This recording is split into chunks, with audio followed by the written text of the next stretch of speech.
Her name was Margaret Nass Lewis, but everyone called her Paggy. Aunt Paggy, which then was abbreviated to AP.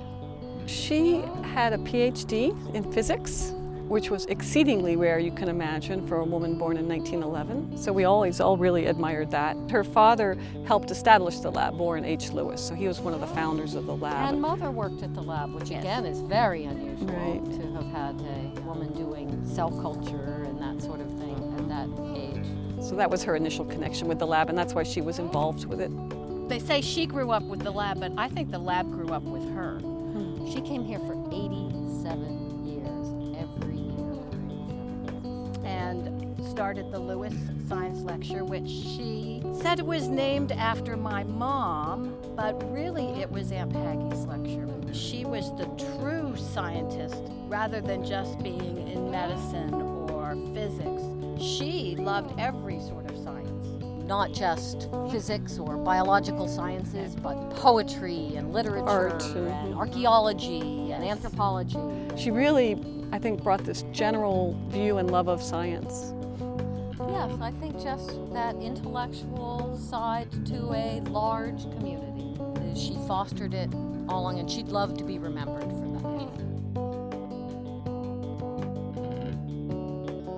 Richard Hayes was, of course, an investigator here in the lab. He also was a director of the lab for several years during the 70s.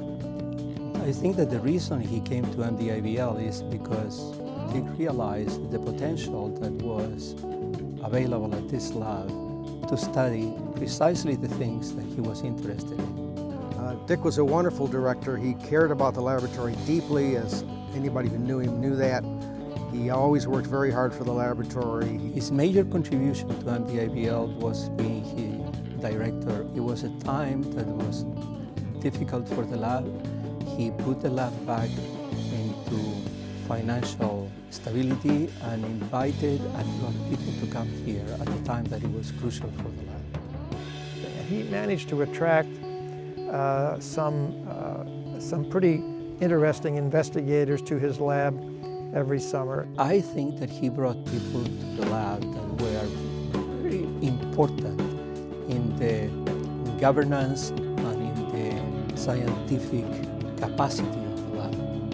And I think that his contribution to that was very important. MDIBL was very important to Dick. He was extremely proud of being a member of the scientific community of MDIBL. So Barbara Kent was also here in 1970. She worked with Conrose Pierce. She was intermittently here and then became the first full-time administrative director of the laboratory.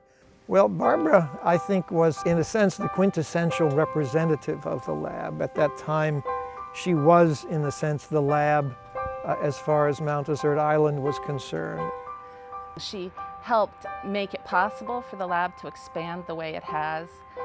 Things that she did in the community, helping to change the zoning rules so that the lab could expand and change.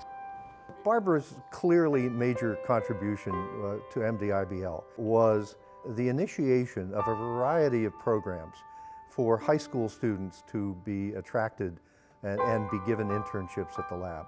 Barbara initiated both Maine high school students coming to the lab and found the funding for that through the Hancock County Scholars. And also she initiated programs in New York, which brought particularly minority students to high school students that were interested in science. I think she believed in the work here, she believed in the people, she loved the place. In many ways, the lab became the central focus of Barbara's life. It was very clear, if you spent any time with Barbara, that it was more than a job. It was something she considered her life's work, so she was really totally dedicated to the lab. I loved Barbara. I'm going to miss her.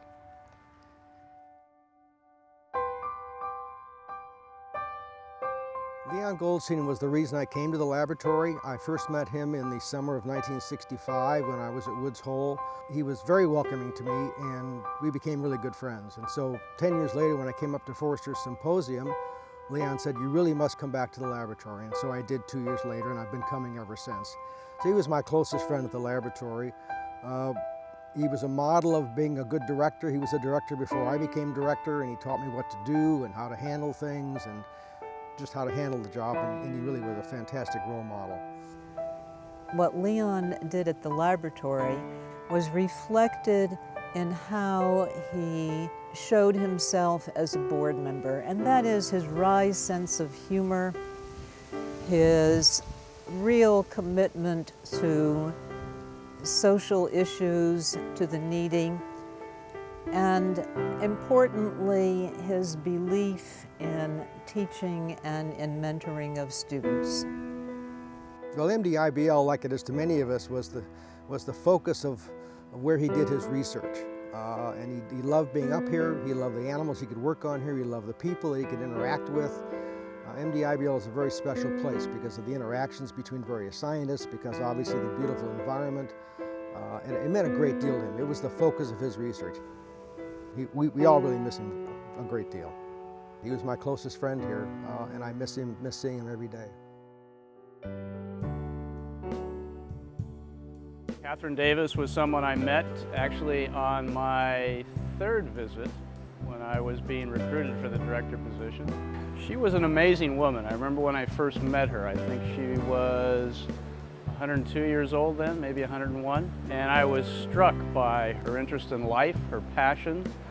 I was just amazed by her energy. I mean, here was a 101-year-old woman who was just as full of life as anyone I had ever met.